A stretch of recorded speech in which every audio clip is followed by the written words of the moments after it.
जय हिंद एवरीवन আমার নাম হলো বিজয় আর তোমরা দেখছো তোমাদের প্রিয় ইউটিউব চ্যানেল বিজয় মোটিভ। তো আগের দিনে আমি ভিডিওতে তোমাদের বলে দিয়েছিলাম যে ম্যাথের জন্য মোস্ট ইম্পর্টেন্ট চ্যাপ্টার কোনগুলো, আর আজকের টপিকটা হলো যে হিন্দির মোস্ট ইম্পর্টেন্ট চ্যাপ্টার কোনগুলো। তো চলো ভিডিওটা শুরু করা যাক। ভিডিও শুরুর প্রথমে আমি তোমাদেরকে বলে দিচ্ছি যে এই যে অ্যানালাইসিসটা আমি করছি সেটা কিন্তু পুরোপুরিটাই আমাদের যে প্রিভিয়াস ইয়ারে যে কোশ্চেন হয়েছিল বা পরীক্ষা হয়েছিল তার ওপর বেস করে। মোস্ট ইম্পর্টেন্ট চ্যাপ্টারগুলির মধ্যে প্রথম চ্যাপ্টার হলো গদ্যাংশ চ্যাপ্টার। তো তোমরা জানোই গদ্যাংশ থেকে মিনিমাম 5টা কোশ্চেন আসে, মানে প্রতি বছর গদ্যাংশ থেকে 5টা কোশ্চেন আসে। আর গদ্যাংশ এখন তো সময় একটু চেঞ্জ হয়ে গেছে, একটু ভালো মডারেট লেভেলের গদ্যাংশ আসছে। তো আমরা যদি গদ্যাংশটা একটু ভালো করে প্র্যাকটিস করে যাই তাহলে কিন্তু আমরা ইজিলি 5টা কোশ্চেন পেয়ে যাবো।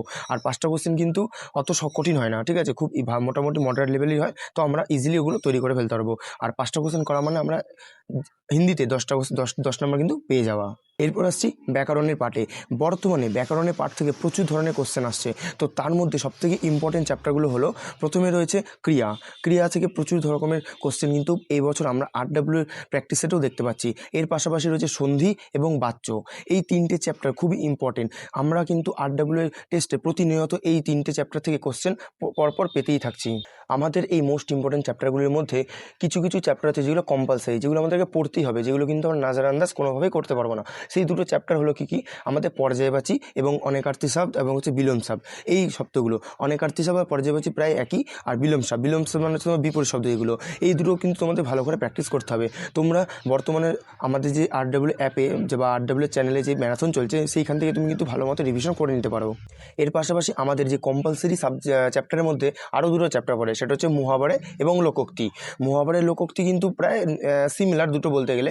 তো মুহাবারে লোকোক্তি বলতে গেলে তোমরা যে প্রবাদ বাক্য টাইপের, তো তোমরা যদি সেগুলো বারবার পড়ে রিভিশন করো, বারবার প্র্যাকটিস করো, তাহলে কিন্তু তোমরা ইজিলি সেই তার প্রবাদ বাক্যটার মানে বুঝতে পারবে এবং তোমরা কিন্তু খুব সহজে সেগুলো করতে পারবে। কম্পালসারি চ্যাপ্টারের মধ্যে 3 নম্বর পার্ট হলো শুদ্ধ অশুদ্ধ, বর্তনীগত শুদ্ধি অশুদ্ধি যেগুলো রয়েছে, অনেকার্থী শব্দ, অব্যয়।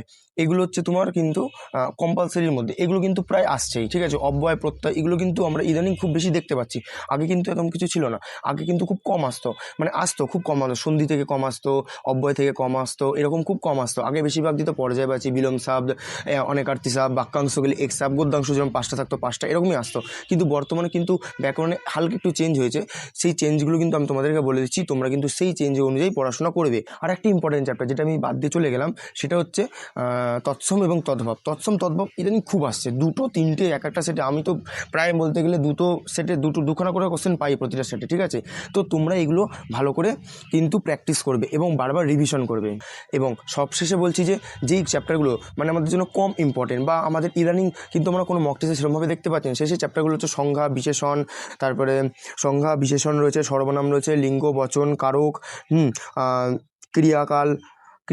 কালের যে ব্যাপারটা রয়েছে চ্যাপ্টার রয়েছে, এইগুলো বাক্য বিচার, এই ধরনের চ্যাপ্টারগুলো এগুলো কিন্তু অতটা ইম্পর্টেন্ট না, ঠিক আছে। এমন না যে ইম্পর্টেন্ট না, হ্যাঁ আমি যদি তোমাদের বলে দিই যে পড়তে হবে না, এমন না, কিন্তু পড়তে হবে, অবশ্যই পড়তে হবে। না পড়লে কিন্তু তোমাদের তো হাউট করে একটা কোশ্চেন করে দেবে, বেসিক কোশ্চেন যদি করে দেয়, তখন যদি তুমি না পড়ো তখন তো তোমার লস হয়ে যাবে। তো ওর থেকে ভালো তুমি জাস্ট বেসিকটা ক্লিয়ার রাখবে। বা তোমার যদি পড়ার ভালো, তুমি যদি টাইম আছে তোমার হাতে যদি পরীক্ষা অনেক টাইম থাকে, তাহলে তুমি ইজি এগুলো কমপ্লিট করে নেবে। আর যাদের টাইম খুব কম রয়েছে তারা একটুখানি বেছে পড়বে, স্মার্ট স্টাডি করবে, নইলে কিন্তু পরীক্ষায় তোমরা কিন্তু বেশি নাম্বার তুলতে পারবে না। শুধু এক্সট্রা পড়ে কিন্তু তোমরা ভালো নাম্বার কিন্তু পাবে না। তো তোমাদের হিন্দিটা ইমপ্রুভ হবে কী করে? তোমরা জানো আমারও হিন্দিটা অত ভালো না, কিন্তু আমিও ট্রাই করছি ইমপ্রুভ করার। তো আমি ইমপ্রুভ কীভাবে করছি?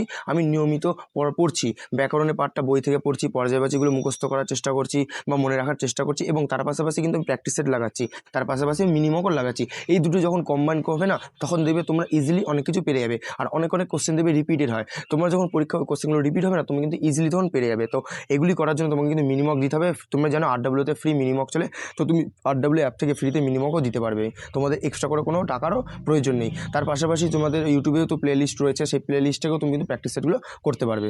তো এই ছিল আজকের হিন্দির মোস্ট ইম্পর্টেন্ট টপিকের ওপর একটা ছোট্ট ভিডিও। তো তোমরা যারা এবছর SSC দেবে তারা কিন্তু এই টপিকগুলো ভালো করে যাবে। আর যারা বিগিনার, যারা নতুন দেবে এবছর, বা যাদের হিন্দি অত ভালো না, তারা কি করবে, তারা আমি যেই চ্যাপ্টারগুলো বললাম মোস্ট ইম্পর্টেন্ট, সেই চ্যাপ্টারগুলো কিন্তু জাস্ট শুধু পড়ে যাবে, তাহলে দেখবে তোমরা 12টা থেকে 13টা কিন্তু ইজিলি পেরে যাবে।